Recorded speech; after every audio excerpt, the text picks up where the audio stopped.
Okay, we're seeing some movement right now. Tom, we've got a camera looking over. We're seeing some pretty rough movement right now. It looks like the protesters are trying to overrun the police, as you said they were hoping they wouldn't do. The police are pushing back. We can see them with their helmets on, and there are even some photographers in that fray over there. A lot of cameras going on. I'm sure we'll see video of it, but there is some movement, some major movement going on over there.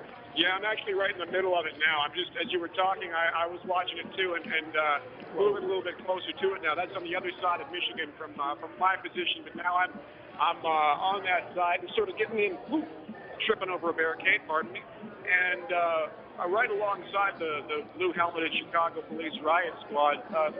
And there is some back and forth for sure, right near our location. But I don't know if you're seeing this part of it. I mean, we're seeing things being thrown also at the police officers at this point. Yeah. From the crowd. There's an array of cameras that's sort of blocking my view right now. Suddenly everybody's the journalists are at the very outside, the multimedia journalists. You get a lot of cameras that are sort of blocking my vantage point. But yeah. And you see some of these protesters almost rallying, putting their hands up in the air like, yeah, yeah, yeah, go, go, go. And then behind them, you see that there are some barricades blocking some of these. We do see Superintendent McCarthy. There he is, Lord. Gary right McCarthy there. walking through that crowd, trying to see exactly what's going on there. But you've seen that they've pushed back that barricade, that metal barricade that you see right behind Gary McCarthy. And again, those protesters are not letting up. They are trying to push this row of police officers. Yeah, I'm actually moving through. I'm in a Be careful, Tom. Right now, because I'm right next to McCarthy. I don't know if you can see where my position is, but he's getting right behind the riot police. And, yes, we did see him. Helping them push back against the black bloc as they try to make their move.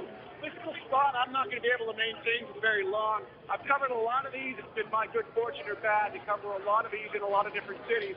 And I know enough to know this. You don't get between the police and the barricades or too tightly between the police and the protesters. So this is against 10. I'm going to give you the best visual perspective I can from here on the ground, but now it's on.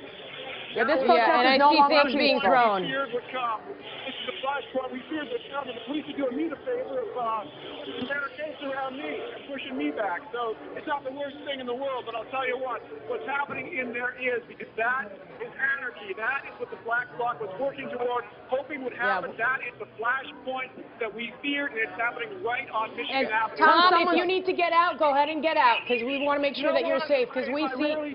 I rarely do. I'm usually pretty good. We make our own luck in these situations, and I've been at this for a while. Leave that area. Come back to haunt me, I'm going to stick around. Yeah, this is no longer a peaceful protest, as we can see right here. This area around 22nd and Michigan Avenue getting pretty tense. The situation is tense, as you can see, with the police officers, protesters trying to overrun the police, things being thrown. Superintendent Gary McCarthy right in the middle of the fray as well, so he is out there. And just now we have seen, just in the last 10 seconds as you were talking, things have started to sort of calm down a little bit. It looks like